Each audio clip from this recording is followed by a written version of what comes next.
এই সংসারে বাস্তবে কেউ কারণ নয়। আপনি যতই ভালোবেসে আগলে রাখার চেষ্টা করুন না কেন, সময় হলে তারা ঠিক আপনার পাশ থেকে সরে যাবে। কথাটা শুনতে হয়তো নিষ্ঠুর, কিন্তু একদম সত্যি। মানুষ আপনার পাশে আসবে, থাকবে, হাসবে, খেলবে, কিন্তু যেই প্রয়োজন ফুরিয়ে যাবে তখন সে দূরে সরেই যাবে। আজ আপনার পাশে যে রয়েছে, কাল যে সে আপনার পাশে থাকবে এমন নিশ্চয়তা কিন্তু আপনি দিতে পারবেন না। তার প্রয়োজন, অর্থাৎ তার প্রায়োরিটি যখন বদলে যাবে, তখন সে আপনাকে ছেড়ে অন্য কোথাও যাবে। Nothing is permanent in this universe. সব কিছুই তো ঘুরছে, পৃথিবীই তো ঘুরছে, তার সাথে ঘুরছে আপনার বাড়ি, ঘর, চেয়ার, টেবিল। সম্পর্ক, সেও পরিবর্তনশীল, তারও কোনো স্থায়িত্ব নেই। কিন্তু সত্যিটা কি বলুন তো, বেশিরভাগ সম্পর্কই হলো শর্ত সাপেক্ষ।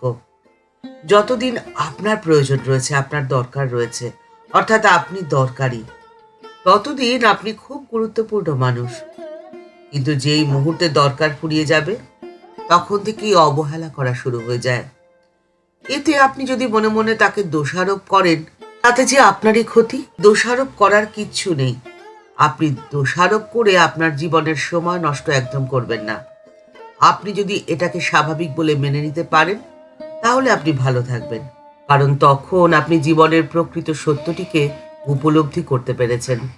আর সেই মুহূর্ত থেকেই আপনাকে ভাঙার বা আপনাকে অবহেলা করার সাহস বা শক্তি কোনোটাই অন্য কারোর হবে না। তখন আপনি অন্তর থেকে শক্তিশালী হয়ে উঠবেন। আপনি তো তখন কারোর ওপরে অন্ধভাবে নির্ভর করবেন না। আপনি নির্ভর করবেন নিজের ওপরে। নিজের পায়ে আপনি দাঁড়াবেন, মাথা সোজা করে। নিজের স্বপ্ন নিয়ে বাঁচবেন, নিজের সম্মানকে রক্ষা করবেন এবং নিজের শান্তিকে খুঁজে বেড়াবেন। আর এই তিনটে বিষয়কেই আপনাকে পরম যত্নে আঁকলে রাখতে হবে।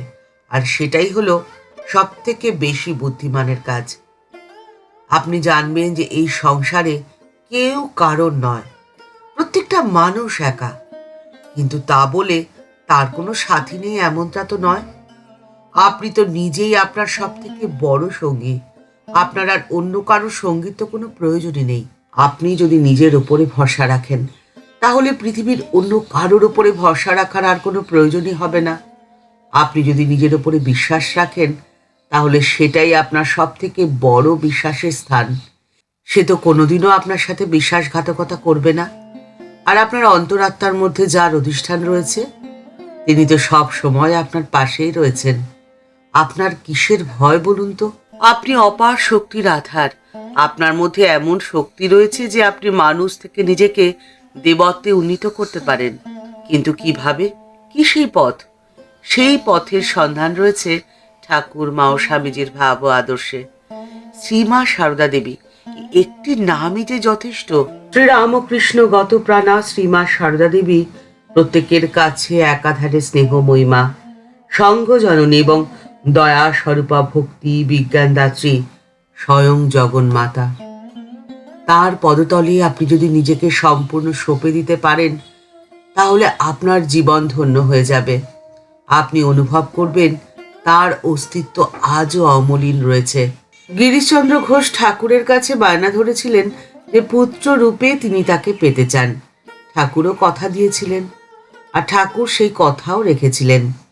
গিরিশচন্দ্র ঘোষের দ্বিতীয় পক্ষে পুত্র সন্তান লাভ হয়েছিল, আর গিরিশচন্দ্র ঘোষের এটিই বিশ্বাস ছিল যে ঠাকুর তার ঘরে পুত্র হয়ে সেবা নিতে এসেছেন।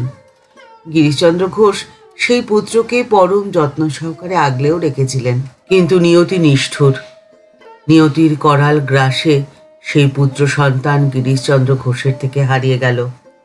সেই পুত্রকে গ্রাস করে নেওয়ার পরে গিরিশচন্দ্র ঘোষ একেবারে ভেঙে পড়েছিলেন। কিছুতেই নিজেকে সামলে উঠতে পারছিলেন না।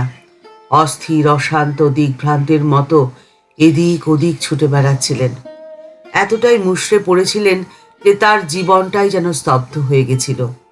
এই দেখে গুরুভাই স্বামী নিরঞ্জনানন্দজি তাকে নিয়ে গেলেন জয়রামবাটিতে শ্রীমায়ের কাছে। একদিন প্রণামের অবকাশে গিরিশচন্দ্র ঘোষ মাতৃমুখ দেখে একেবারে চমকে উঠলেন। বললেন, হ্যাঁ মা, তুমি? অনেক বছর আগের কথা। গিরিশচন্দ্র ঘোষ তখন যুবক। সেই সময় একদিন তার বিসূচিকা রোগ হয়েছিল। বিসূচিকা রোগ থেকে যে মাতৃমূর্তির স্বপ্নাদেশ পেয়ে গিরিশচন্দ্র ঘোষের সেদিন প্রাণ রক্ষা হয়েছিল, তারই প্রতিচ্ছায়া তিনি দেখলেন শ্রী মায়ের মুখের মধ্যে। আর সেটি দেখে গিরিশচন্দ্র ঘোষের ধারণা হলো যে শ্রী শ্রী মাই অতীতে তার প্রাণ রক্ষা করেছিলেন। কিন্তু গিরিশচন্দ্র ঘোষের সন্দিহান মন কিছুতেই যেন শান্ত হতে পারছিল না। তিনি নিশ্চিন্ত হতে চাইলেন। তখন লোক মারফত মায়ের কাছে প্রশ্ন পাঠালেন যে মা পূর্বে কখনো তাকে দর্শন দিয়েছিলেন কি দেননি। অন্তর্যামী শ্রীমা বুঝে গেলেন গিরিশের মনের ভাবটি। তিনি মৃদু কণ্ঠে সে উত্তর দিলেন, বললেন, দিয়েছিলাম বইকে। কিন্তু তবুও আর সন্দেহ যায় না। গিরিশচন্দ্র ঘোষ মায়ের কাছে গিয়ে সোজা মাকেই প্রশ্ন করলেন, আচ্ছা, তুমি কিরকম মা বলো তো?